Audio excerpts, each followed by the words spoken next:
Teriyaki chicken is such a classic dish, it's super easy to make and tastes incredible, so let's make it into meal prep along with a couple of other sides. We are also going to be making our own teriyaki sauce in this one. There is a couple of ingredients in there that you guys might want to swap out, but I'll leave all of the details about that in the description below, so let's get straight into it. Please sit back, relax, and enjoy.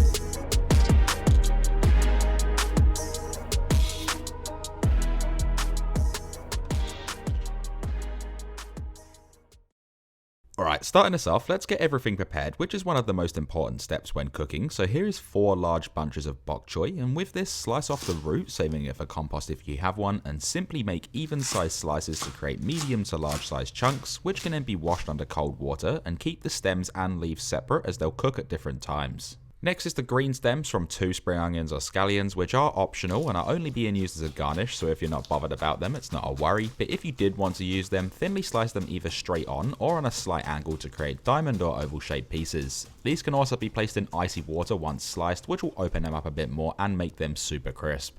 For this recipe, I am using chicken thigh, but breast meat can be used if you prefer, which I'll leave the details about in the description below. And this weighs 1 kilo or 2.2 pounds, and whether you're using thigh or breast, slice it into nice, big, even-sized strips, with the bigger size being better for reheating and it won't dry out as much, just until you have something that looks like this. Once that's done, place the chicken into a mixing bowl and add in 1.5 tablespoons or 20 grams of corn flour or starch, which will help sear the chicken and thicken our teriyaki sauce. Then get your clean hands in there nice and deep like and give this all a good rub down just until everything is coated. The chicken shouldn't be dry, but it should also still be wet and slightly sticky. Now, one of the sides for this dish is brown rice, and it can be subbed for white rice, but brown rice is best cooked a completely different way and not using the absorption method. For this, place a large saucepan of water over a high heat, bring it to a boil, lightly season with salt, and add in 350 grams or 12.35 ounces of washed brown rice. This can then be brought back to a boil, give it a stir, and cook for 30 minutes at a boil. And the reason for not using the absorption method is that brown rice still has its husk or bran and germ layers, which won't allow it to absorb the water properly without becoming like a porridge consistency. And if you didn't know, white rice is brown rice before it's milled and polished, which removes that outer husk. With that boiling away, let's now make the teriyaki sauce and get this all cooking. And like I said in the intro, there may be ingredients here that you want to substitute. In a small saucepan, add in 60 milliliters or 1/4 of a cup of regular soy sauce and 40 milliliters or 2 tablespoons of dark soy sauce. And along with that, add in 70 milliliters or 1/4 of a cup plus 2 teaspoons of cooking sake for a sweet savory flavor, 70 milliliters or 1/4 of a cup plus 2 teaspoons of mirin, which is similar to sake but it's a little sweeter and can really transform any dish, and 15 grams or 3 teaspoons of caster or fine sugar, which helps achieve a nice caramel-like background flavor. Place this over a high heat and mix regularly to help melt the sugar, bringing it to a heavy simmer in the process. Then at a simmering stage, reduce the heat to low and continue simmering for 5 minutes to help develop the flavors, giving it the occasional stir. This also won't thicken at this stage, so don't worry about that. And after 5 minutes, remove it and set it aside. For the chicken, place a large high-rimmed pan over a medium-high heat, add in 1 tablespoon or 20 milliliters of peanut oil, and once hot, add in the chicken, spreading it out evenly so it's not all sitting on top of one another, and then sear this for 5 to 6 minutes on each side depending on how big you've sliced it, giving it the occasional jiggle so it doesn't stick. Also, color's not hugely important here as it's all going to be covered in the teriyaki sauce. That's also why I haven't seasoned the chicken due to the sodium in the soy sauce. By all means, you can add seasoning, but trust me when I say the soy sauce is enough.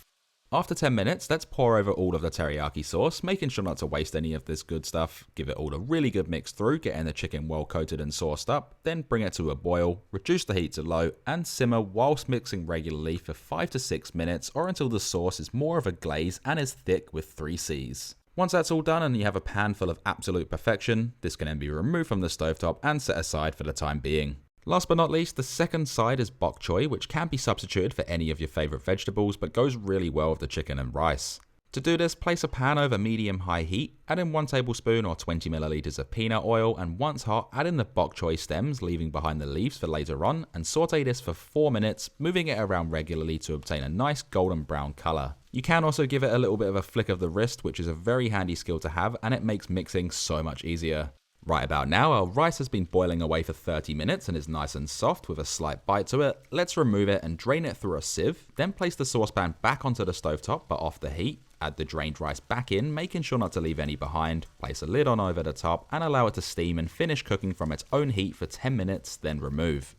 Back to the bok choy, add in the leaves, giving this a really good mix through, and saute for 2 minutes. And if you've ever cooked spinach, you'll know that if you put like 100 leaves or so in the pan, it feels like you only get one leaf once it's all cooked. Well, this is pretty much the same with this, and that's why we add it right at the end.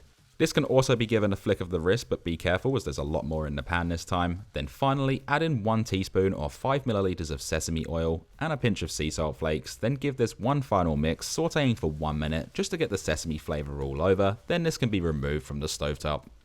As for portioning, place the delicious brown rice on one side of the container, tucking it all in. Add in the sesame bok choy in the center, and on the opposite side, add in that incredible teriyaki chicken.